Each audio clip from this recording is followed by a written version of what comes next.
Olá pessoal, boa noite. Aqui é o professor Frank, seu professor de Geografia. Nós vamos trabalhar na nossa aula hoje a transição demográfica. O que é a transição demográfica? São as transformações que a nossa sociedade passou ao longo do tempo. Veja bem, então se nós observarmos, os nossos avós tinham um modelo de vida, os nossos pais tiveram outro modelo. Nós fomos introduzidos ao meio de internet. Ainda pegamos um pouco do modelo de vida rural. E os nossos filhos já nasceram na era digital, na era da internet, na era da terceira revolução industrial.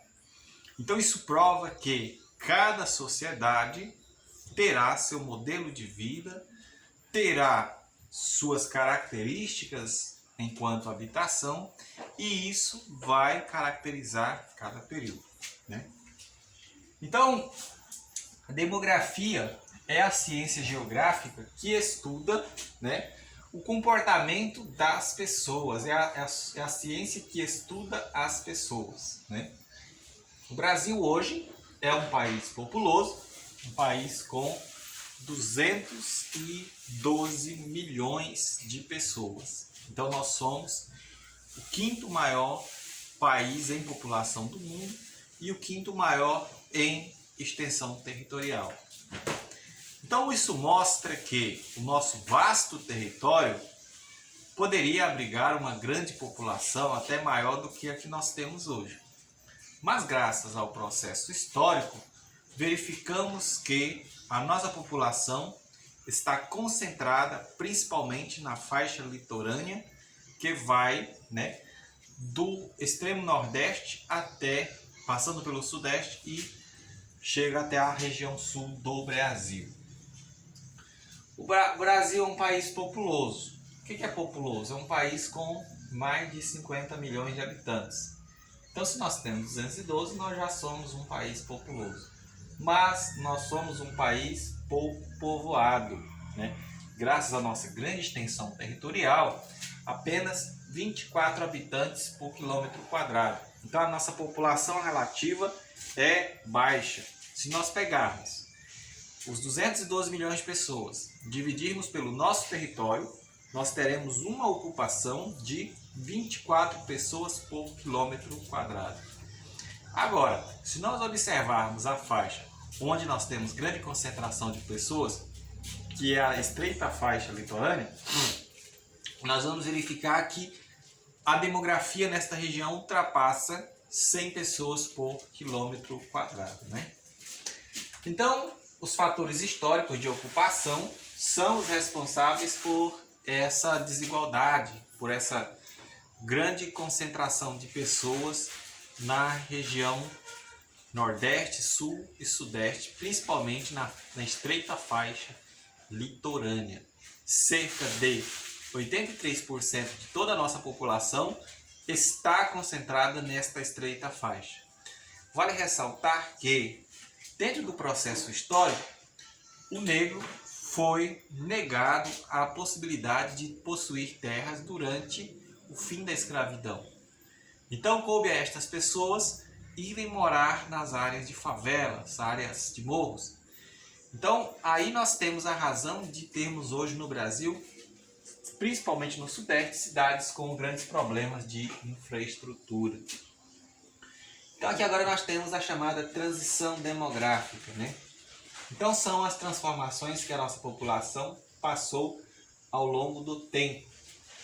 Então, nós pegamos a transição demográfica, no qual, segundo a geografia, toda a sociedade vai passar pelas 4 fases de transição demográfica.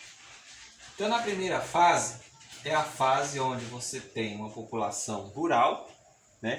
1920, 85% de toda a população do Brasil vivia nas áreas agrícolas, vivia no campo, as famílias eram numerosas, né? A média era de 8 a 10 filhos por casais. A cidade tinha como importância apenas de vender mantimentos para o campo. Então a cidade ela tinha como objetivo apenas servir ao campo, né? E as cidades, elas abrigavam em 1920 apenas 15% da população do Brasil. As cidades eram muito pequenas, mas aí nós verificamos que a natalidade era grande, né? As famílias eram numerosas, ao mesmo tempo que a ausência de serviços de saúde, né, fazia com que, neste período aqui, a expectativa de vida do brasileiro girasse na casa de 47 anos de idade. Então a expectativa de vida era baixa, né? Outra característica que vale ser ressaltada é a evolução ao longo do tempo. Então, em 1940, o Brasil passa por um processo de industrialização. Em 1960 ocorre a construção de Brasília. Grandes fluxos de pessoas vão migrar em direção às cidades. O mundo passava pela chamada Revolução Verde. E aí nós vamos verificar, né, uma grande saída de pessoas do campo em direção às cidades. Então este grande movimento provocado pela mecanização do campo, provocada pela o intenso uso do campo através de grandes maquinários que provocaram o desemprego daquelas famílias, fez com que a única estratégia, a única medida que esses pais de famílias tinham era migrar para as cidades. Então, na década de 60, lembre-se desse detalhe: grande êxodo rural provocado pela mecanização do campo, construção de Brasília, industrialização, né? Em 1970 ocorreu grande abertura de capital ao capital estrangeiro, a grande abertura da nossa economia ao capital estrangeiro. Então isso faz com que ocorra uma transformação e um processo de urbanização do Brasil. Em 1960, as casas ainda eram numerosas, cerca de 6 filhos por casais. E aí nós vamos ter uma transformação nessa pirâmide etária. Aumento a natalidade ainda vai estar elevada, mas neste período, graças ao processo de urbanização, as pessoas vão estar nas cidades.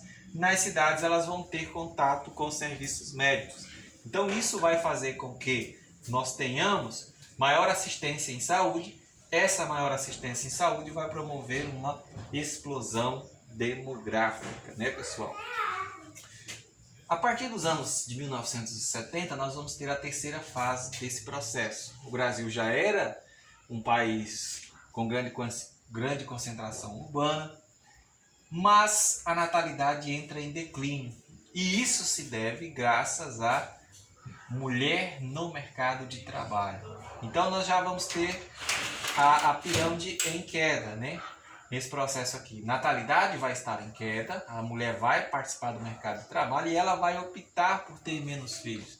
Outro fator que vai influenciar nesse processo é que, além da mulher no mercado de trabalho, os métodos contraceptivos, nós vamos ter o mundo urbano. Criar filhos no meio urbano é mais caro, exige demanda de escolas, né? É mais complicado você manter filhos na zona urbana. Então isso vai fazer com que os casais tenham menos filhos, mas ao mesmo tempo a mortalidade ainda vai estar em queda e isso vai fazer com que ocorra uma redução nesse crescimento populacional.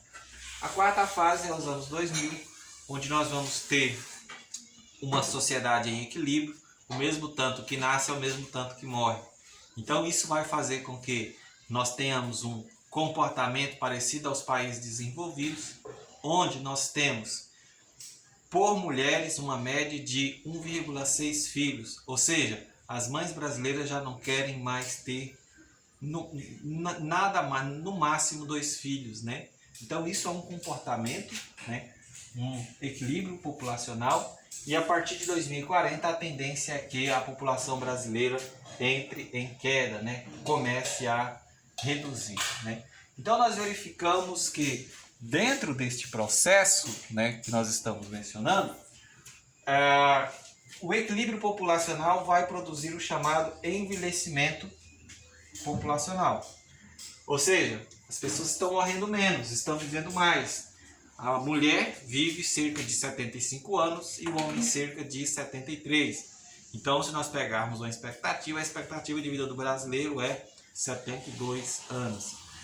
Então, isso faz com que, aos poucos, a nossa população seja envelhecida. Em 2040, a população de idosos será maior que a quantidade de jovens. Então, aí nós teremos problemas, né, em decorrência desse processo, que é o sobrepeso da previdência social, né? Nós teremos que promover mais transformações para que o governo consiga continuar pagando benefícios de INSS. Outra questão é que a população idosa requer gastos com saúde, então vai necessitar de o governo gastar mais com saúde da classe idosa. Mas vale ressaltar, no Brasil as políticas de vacinação são uma das maiores do mundo. Então o SUS, que foi criado no final dos anos 90 e trouxe para a população pobre brasileira um atendimento digno, né? um serviço de saúde público. Né? Por fim, temos o Brasil, um país urbano, pessoas tendo menos filhos, né? E verifica-se na atualidade a chamada expansão do setor terciário, ou seja, as cidades estão numerosas, as pessoas não conseguem emprego no setor secundário, no setor de indústria, nem no setor primário, que é o setor de extração de matéria-prima, e a tendência é que as pessoas trabalhem na prestação de serviços.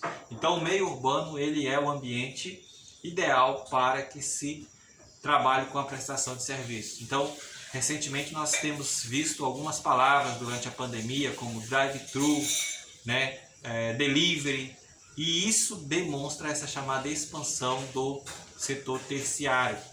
Mas essa grande expansão do terciário e pessoas com baixa qualidade de mão de obra vai produzir nos países subdesenvolvidos a chamada hipertrofia do terciário. Muitas pessoas trabalhando nesse setor de serviço, mas com pouca qualificação profissional. Né? Então essa é uma característica da atualidade. Setor de serviços em alta. Valeu, um forte abraço, espero que vocês tenham assistido a aula.